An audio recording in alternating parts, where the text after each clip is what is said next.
Dans tout nouveau projet, il y a une idée, une prise de risque et un point de départ. Dans le monde de l'entreprise, cela passe souvent par le statut d'auto-entrepreneur. Mais ça, on en parle juste après l'intro.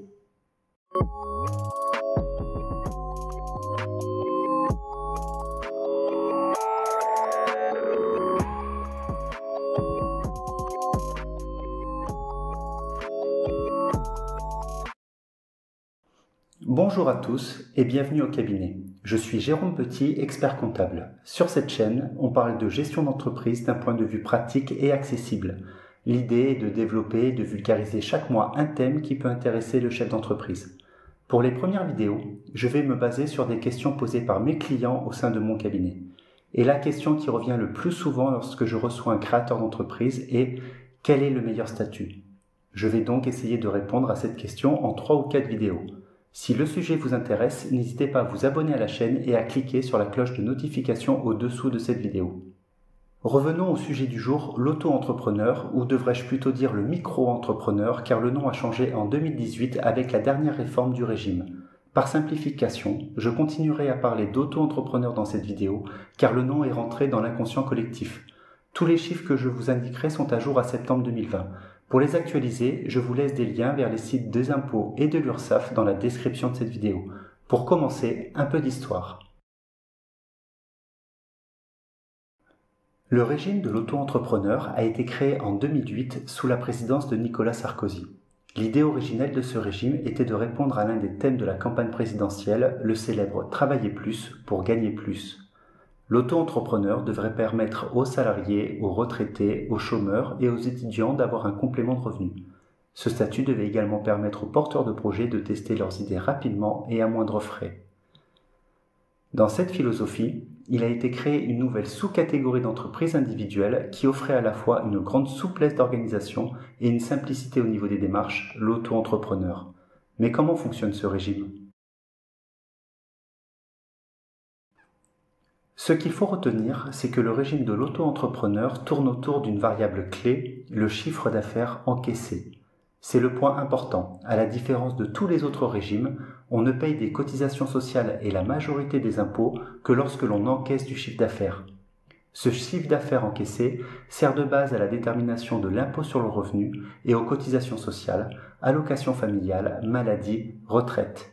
Il est transmis tous les mois ou tous les trimestres à l'URSSAF qui s'occupe de calculer et prélever les cotisations sociales et parfois les impôts.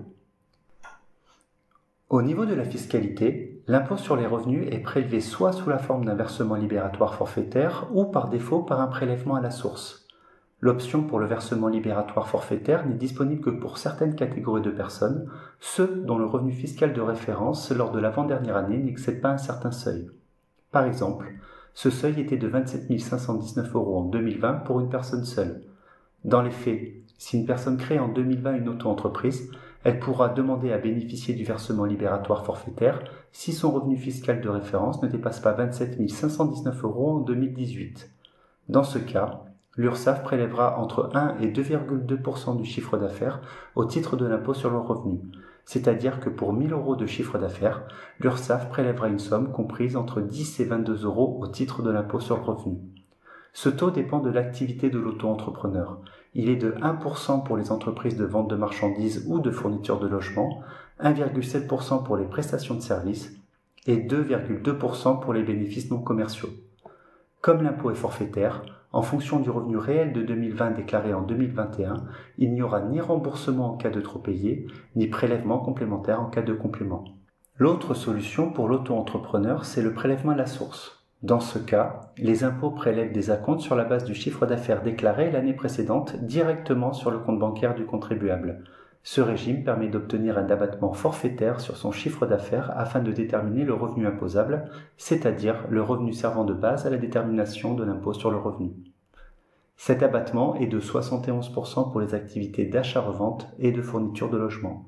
Il est de 50% pour les prestations de services commerciales et il est de 34% pour les prestations de services non commerciales. Le taux d'abattement est plus faible pour un prestataire de service car dans le principe, lorsqu'on réalise une prestation à facturation identique, on a moins de dépenses que pour une activité d'achat-revente.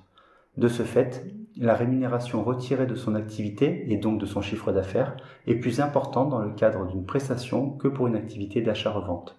Par exemple, si je vends pour 1 000 € de prestation de tonte, j'aurai eu très peu de charges, hormis l'entretien de mon matériel et un peu de carburant pour la tondeuse et mon véhicule. L'administration considère que ces charges représentent 50% du chiffre d'affaires et applique un abattement de 500 €. Elle imposera les 500 € restants au taux d'imposition réel de l'auto-entrepreneur. Alors que si je vends des fleurs, j'aurais dû dans un premier temps les acheter, puis leur conservation et leur vente auront généré des frais supplémentaires. Ici, l'administration considère que les charges correspondent à 71% du chiffre d'affaires et n'impose ce même chiffre d'affaires qu'à hauteur de 29%. Dans les faits, pour 1 000 € de chiffre d'affaires, j'aurais gagné moins d'argent sur une activité d'achat-vente de produits que pour une prestation de service. L'administration applique donc un abattement de 710 € et imposera les 290 € restants au taux d'imposition réel de l'auto-entrepreneur. À partir de ce taux d'abattement et du chiffre d'affaires, l'administration fiscale va déterminer le bénéfice imposable. À la différence de l'impôt forfaitaire, au moment de la déclaration de revenus définitif, il y aura soit un complément à payer, soit un remboursement à recevoir. En complément de l'impôt sur le revenu, chaque auto-entrepreneur paye une cotisation foncière des entreprises, c'est-à-dire en quelque sorte la taxe d'habitation des professionnels. Son montant varie d'une entreprise à l'autre en fonction de la situation géographique et selon les chiffres d'affaires réalisés. Je ne m'avancerai donc pas à donner un chiffre ici.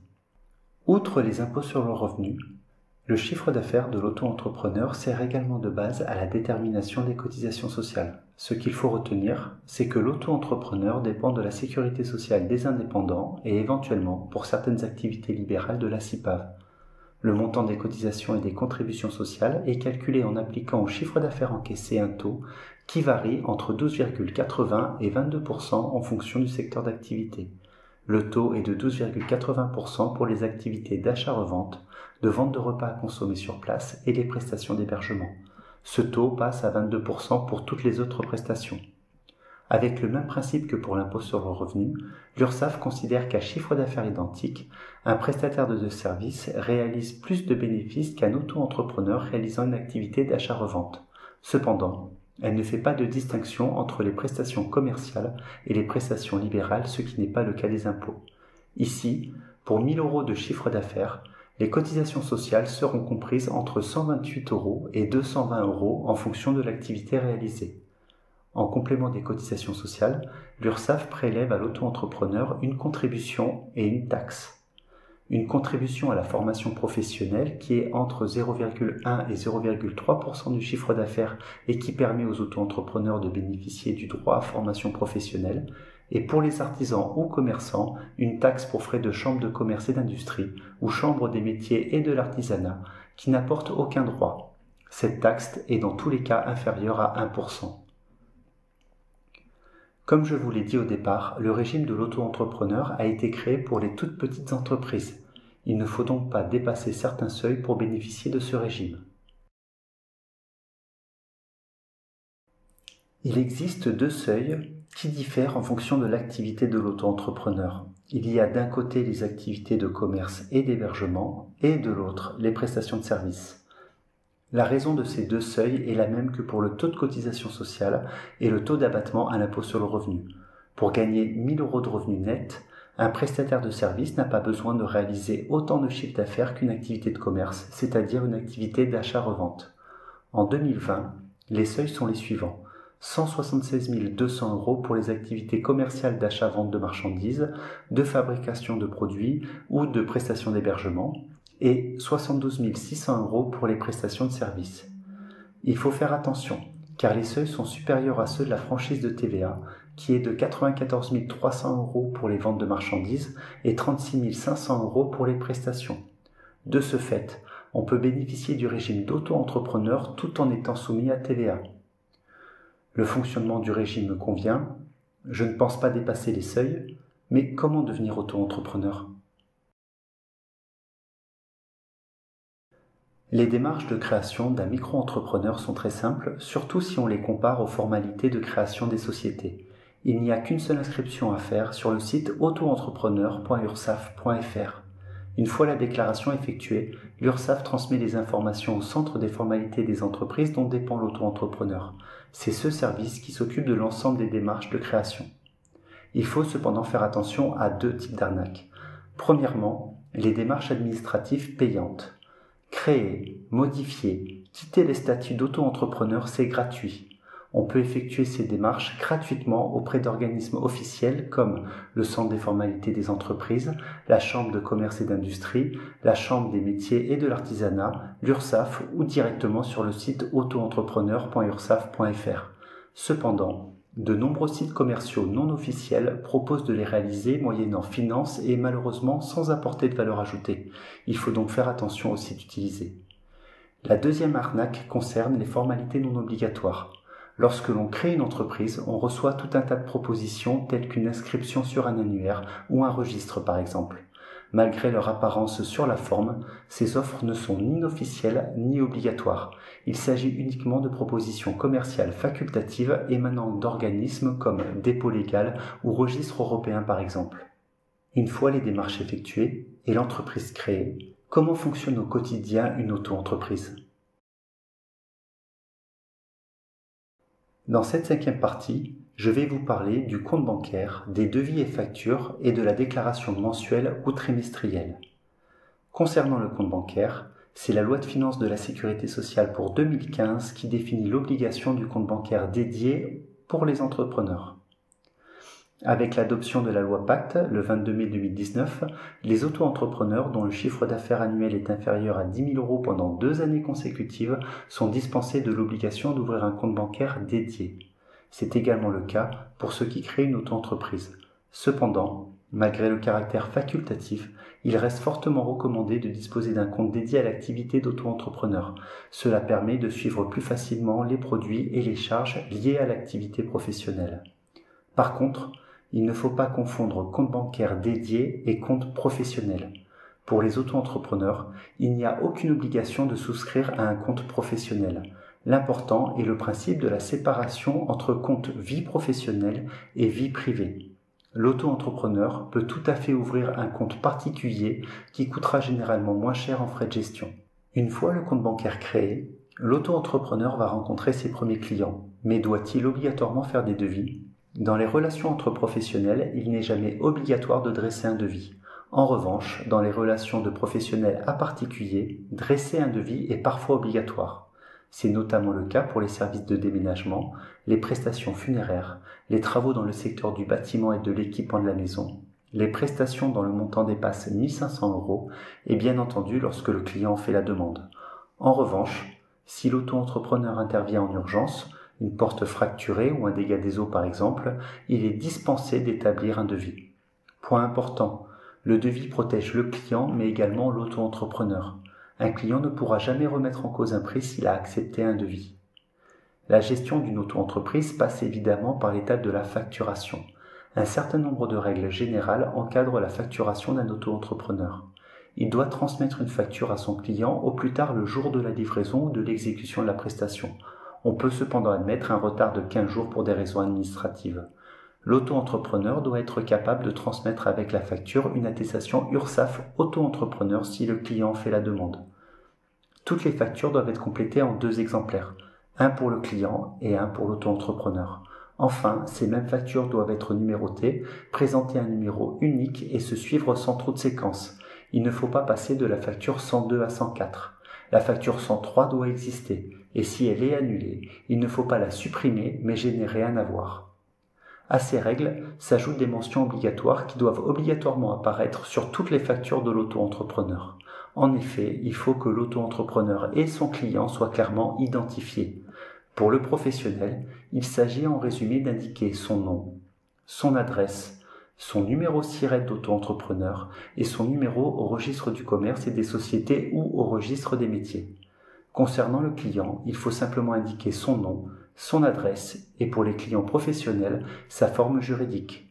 Sur la facture, il faut bien entendu préciser les produits et services vendus. Enfin, il doit être indiqué la mention TVA non applicable article 293B du CGI pour bénéficier de la franchise en base de TVA, c'est-à-dire ne pas être soumis à TVA. Bien entendu, cette mention ne doit pas apparaître si l'auto-entrepreneur a dépassé les plafonds de chiffre d'affaires pour la franchise de TVA. Enfin, à la fin de chaque mois ou de chaque trimestre, l'auto-entrepreneur devra déclarer son chiffre d'affaires et payer ses cotisations. Attention, tout auto-entrepreneur est tenu de déclarer son chiffre d'affaires même si celui-ci est nul. Il suffit alors d'inscrire néant au lieu du chiffre d'affaires réalisé sur la déclaration.